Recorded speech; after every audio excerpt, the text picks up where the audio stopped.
Thought of the day, number 22. How you going, guys? So today we're going to talk about the SkiErg in relationship with low intensity training or zone 2 training.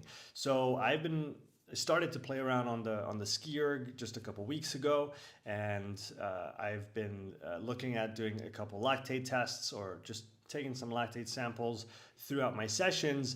And obviously, both from a sensation standpoint and from a lactate standpoint, I saw quite early on that I could not do any type of steady state on this machine yet.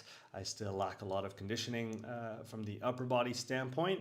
And so I'm kind of investigating the topic of how to do low intensity training on an upper body focused erg without having the capacity that was built prior to in order to do it. So what I'm investigating right now is doing some very, very short intervals for now. So technically I wouldn't classify that necessarily as zone 2 training or low intensity continuous training. It's for me a stepping stone in order to get there, because the goal is to be able to do longer sessions on the SkiErg.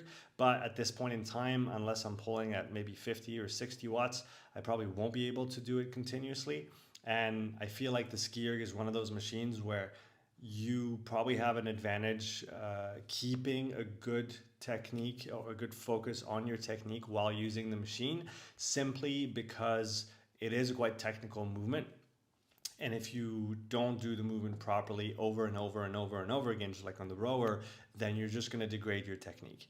And so in that sense, I feel like keeping a strong catch on every rep is more important than doing continuous training in the beginning, obviously. So like I said, I'm playing around with 20 seconds on, 20 seconds off. I'm around 120, 130 watts. So going really easy and pulling about 30, 35 strokes a minute, if I'm not mistaken. And all of this I'm doing 10 times over. So I'm doing a 10 time 20 on 20 off block, and then I'm repeating that block 3 times. The prior session to that, I wasn't able to keep any kind of steady state. My lactate levels were fairly elevated right off the bat, so I kind of pulled it back even more, and I found a good steady state with that 20 on 20 off at a fairly low wattage. So the next thing I'm going to investigate is going to be dropping the watts even more. Still try to maintain a good catch. I might even shorten the stroke so that I'm just working on the catch portion for now, because I definitely believe it's the most important part of the stroke. This is where most of the power is generated. So maybe even shorten that stroke and just play with the catch and do some maybe slightly longer work on that while still dropping the watts and be able to pull those intervals for longer. That being said, if you have experience using the SkiErg a lot, and if you've done some low intensity training on it, even better, if you've taken some lactate samples on yourself or on others on this machine, I'd be interested to have your perspective. There's a lot of data on cycling. There's quite a bit of data on rowing, and I feel like there's very little data on the SkiErg.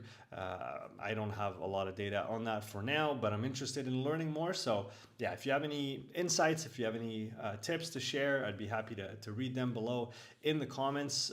On my side, I'm going to keep playing around with this, keep investigating that aspect of training. The goal being to be able to tolerate some longer sessions and then progressively build up the intensity as well as the training volume becomes reasonable. So that's it for today. Looking forward to your comment as always. Don't forget to subscribe to the channel because it's free and you can always change your mind.